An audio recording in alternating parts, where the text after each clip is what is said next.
Salut tout le monde, aujourd'hui je suis là pour vous parler du Voyager de Cold Steel version X large.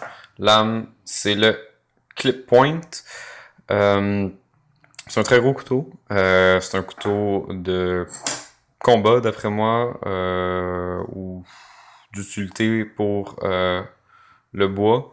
C'est pas un couteau que vous allez avoir en EDC du tout, à moins que vous êtes assez large pour capable de convaincre quelqu'un que ça fait votre main.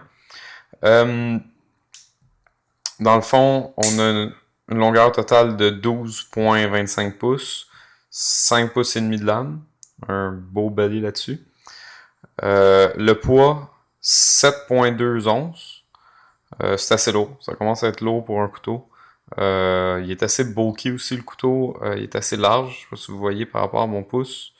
Le pouce qui fait à peu près 3 quarts de pouce. Lui, il doit faire un bon demi-pouce de large au moins. Il est assez épais. Euh, Dans le fond, la forme de la lame, c'est un clip point. Il y a un beau balai là-dessus. C'est un full flat ground. La lame, on parle ici de 4 mm d'épais avec un taper jusqu'au bout aussi, très fin. Donc 4 mm d'épais de OS 8. C'est un bon acier.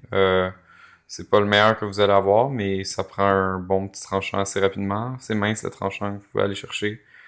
Euh, C'est un bon acier, mais comme vous allez voir, si vous l'utilisez un petit peu pour du travail de bois, on va commencer à avoir des petits picots de rouille, ici une décoloration. Ça fait quand même une bonne année que je l'utilise. Je l'utilise pas tous les jours, je l'utilise assez souvent. J'ai coupé une bonne cinquantaine de pieds carrés de forêt de bambou avec ça, juste pour essayer. Ça a bien tenu. Le tranchant tient bien. Ils font un bon tranchant. Le edge est assez large de base. J'ai maintenu le même angle. C'est un très bon couteau de cuisine aussi. Même si c'est un petit peu effrayant comme couteau de cuisine, si vous cuisinez seul ou avec quelqu'un qui est assez à l'aise avec les couteaux, vous allez pouvoir vous faire bien du fun. Le full flat ground permet ça. La pointe est très délicate, mais j'ai quand même bâtonné là-dessus pas mal pour splitter du bois. Puis jamais eu de problème. Euh, Probablement qu'il y a une façon assez simple de péter cette lame, mais si vous êtes juste conscient de ça, il n'y a même pas de bend dedans, il y a pas de problème. Euh, Elle est quand même fragile, c'est sûr, c'est pas une lame de tanto ou quelque chose comme ça, là, ça va être un petit peu plus fragile, mais si vous faites attention, il devrait être correct. Plus, vous pouvez faire du travail de détail quand même avec cette lame. Pour ce qui est des handles, ça c'était mon point faible de ce couteau. C'est du Zytel, je pense qu'il appelle. Ou du Gravery, je me souviens plus. C'est genre de plastique, c'est pas écœurant. J'ai changé complètement les handles. J'ai gardé le même matériel, mais j'ai Dremel un petit pattern dedans, juste pour faire beau, parce que je trouvais ça vraiment atroce. C'est une genre de croix dedans, comme ça a une très bonne traction, mais en plus, là, c'est très réduit, puis le couteau est très large encore, mais avec le couteau original, là, c'était beefy, là, c'était assez inconfortable à porter. Il y a des liners en métal, qui sont pas skeletonized, le couteau est très lourd aussi à cause de ça. J'ai mis une petite lanyard après pour l'aider à le sortir de mon sac. Euh, Dans le fond, deux bons thumb studs, le déploiement est un peu difficile, parce que c'est un gros arc à couvrir, mais la lame est tellement lourde que on peut le flick assez facilement avec un petit coup de poignet.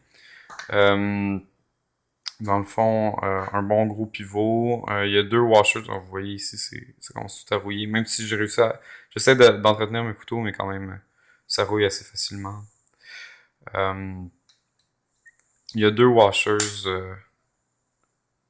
en bronze, je pense, en dedans, ou en copper, là, qui permettent...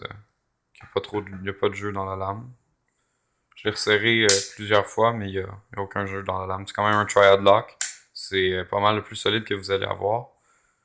La stop pin qui est impressionnante, qui est assez épaisse. Pour donner une idée, là, c'est du solide ça. Pas de problème. Le lock-up est parfait comme fait. Puis s'il devient parfait, c'est juste à le serrer un petit peu. Au pire, vous pouvez mettre du Loctite s'il se défait trop souvent, mais normalement, j'ai pas de problème. Pour ce qui est de la clip, c'est très utilisé cette clip comme défait. Euh, c'est correct, c'est du Cold Steel. Moi, avec la modification Windows que j'ai faite, il n'y avait pas de problème. La rétention, même, je l'ai tiré un petit peu pour pas qu'il y ait trop de rétention parce que ça me fatiguait. Mais souvent, là, ça va être pris comme ça avec quelque chose de super agressif en dessous. Ça va juste déchirer vos pantalons pour rien, là. Le spring, c'est sûr que on n'a pas tant de levier, puis ça reste assez dur, mais vous allez vous habituer. La rétention du couteau est parfaite. C'est un lockback, là. Pas de problème avec ça. Les vis, ils se strippent pas trop. Il n'y a pas trop de problème avec ça, de vis qui se défont. Euh, c'est quand même une bonne qualité. Pour le prix du couteau qui est à peu près 70$. C'est un très bon couteau, un très bon deal. La gamme des Voyagers est très bien. Le centering, même après beaucoup de bois, reste quand même correct, là. C'est pas parfait, mais c'est correct, surtout pour une aussi longue lame. Donc, overall, je donne une note de 4.5 sur 5. Le prix est exceptionnel, tout ça. La seule chose, c'est que jamais vous allez porter ça en ville. Si vous faites arrêter avec ça, vous allez, vous allez difficilement pouvoir dire pourquoi est-ce que vous portez ça en EDC. Donc, bonne semaine!